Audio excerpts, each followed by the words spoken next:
It's not hard to imagine. Film archives from that first decade are hard to come by. And many people from that time aren't around anymore. We did speak with some of KOAT's broadcast pioneers from the 1960s who laid the foundation for local news in New Mexico.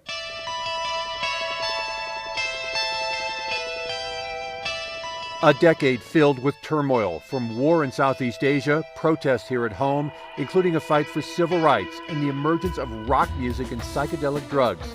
The 60s ending with a music festival called Woodstock. It was a period of change, and here in Albuquerque, KOAT was evolving, building a stronger news team and focusing more resources on the effort to inform New Mexicans.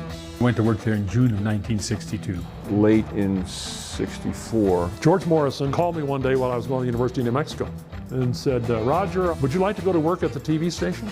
I took that job part-time, covering car wrecks and fires and all kinds of stuff like that. So the 5 of us were in the news department for several years. Just 5 people covering an entire state, a much different time in the news business.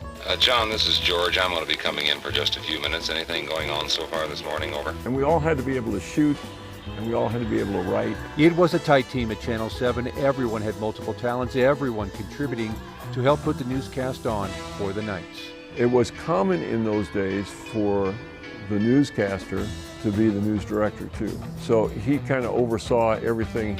It is our responsibility to provide good news coverage of the events which occur within our own region. We would write the story if it was the car wreck or the meeting, and then he would write the general news coverage.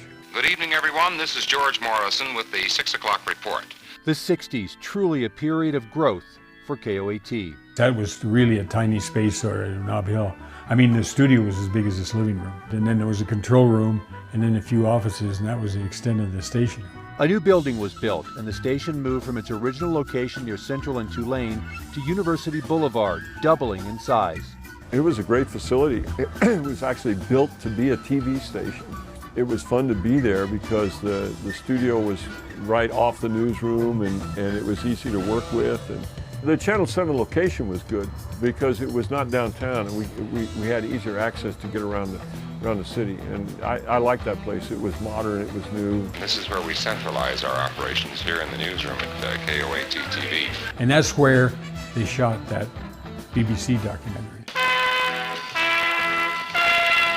They had these 6 or 7 different programs called Inside America.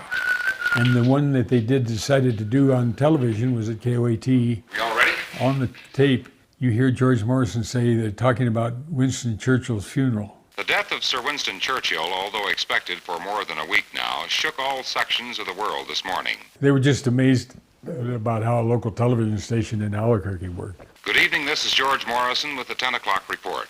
Covering some of the most impactful moments in the U.S., like the election of President Kennedy. Ask not what your country can do for you. Ask what you can do for your country.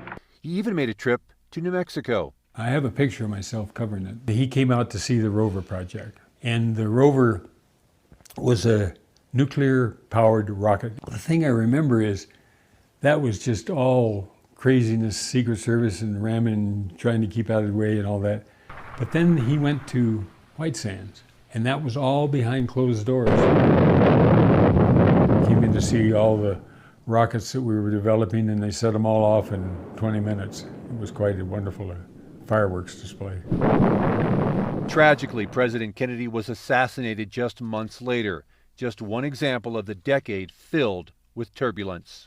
Part of that era was, civil rights nationally, and here in New Mexico, the civil rights movement was largely focused on the land grant movement. Rey Lopez Tijerina, the Alianza, the brown people, the Indo-Hispano. He's sort of a mystery figure. He was an evangelist. He was very fiery, great speaker in Spanish and in English. Very charismatic guy. Reyes Lopez Tijerina was seen differently by many. Some viewed him as a civil rights activist. Others blame him for some of the violence in northern New Mexico. I would call that man somebody in the category of an enemy of the United States, an enemy of law and order. It had been simmering for over 100 years and is still simmering today. When the Americans came in the late 1840s. They brought a whole different system of government with them, much different than the traditional Hispanic and then later Mexican laws. And the grants were granted some to individuals, but mostly to communities. If you live up there and your family's lived on that land forever, all of a sudden now, oh, you can't go gather firewood, or you can't graze your stock, or you can't do those kind of things. By 1967, they had enough. He decided to go up and have this showdown in Tierra Maria. That afternoon of June 5th, 1967, they attacked the courthouse. Their goal, capture the district attorney, free jailed Alianza members, and raise awareness for their movement. We're sitting there in the newsroom.